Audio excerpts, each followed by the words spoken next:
أنت لو أعطيت 2000 ريال أعطيته 5% الزيادة السنوية، كم حصل آخر السنة؟ حصل 1200 ريال. 1200 ريال زيادة للبنزين اللي صارت 40%، هي تعادل 1440 ريال تقريبا. فحنا ما أعطينا حتى زيادة البنزين، ناهيك عن الكهرباء، عن المواد الغذائية، عن الأجارات. هل الأجارات ترتفع 5%؟ أنا أعتقد أن النسبة ربطها بالمتقاعد أبو 2000 ريال هذا خطأ. هذه تربط بواحد راتبه 10,000 ريال وما فوق، ممكن تعطيه 5% زيادة معيشة. ولكن واحد 2000 ريال أول شيء نحتاج نعدل راتبه هذا. شوف كم الحد الأدنى للمعيشة.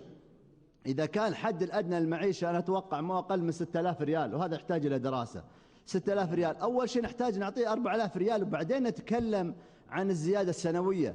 إذا واحد ما عنده بيت يستلم راتب تقاعدي 24,000 ريال، والسكن معدل في المملكة 20,000 ريال، فمعناته عنده هو 4000 ريال يعيش فيها.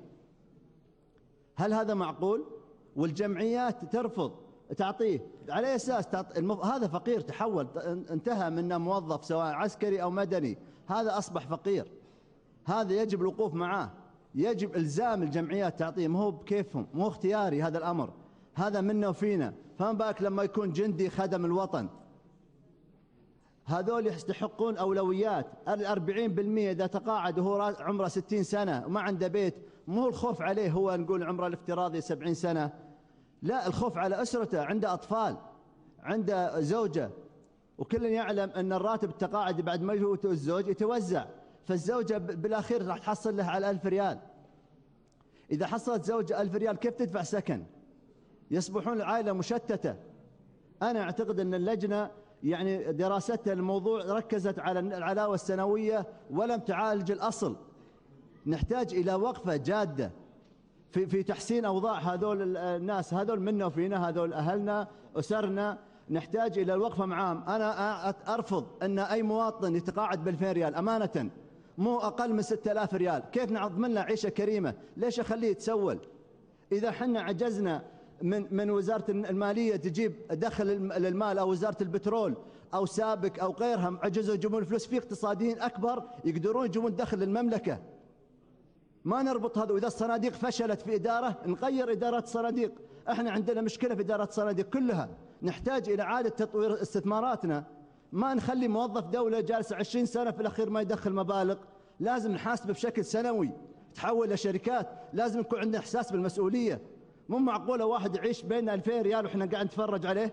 لا، أنا أرفض بشدة أمانة، وأنا أعتقد أنكم تقبلون. المفروض هذا المواطن يتعدل راتبه، وإحنا مسؤولين عن دخل.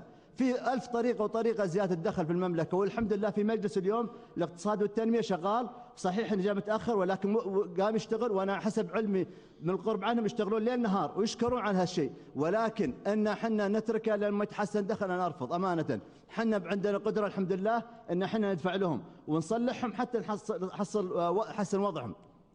الشيء الآخر إن حنا نرجع على جندي ثاني وناخذ منه زيادة. كم اللي بناخذ منه؟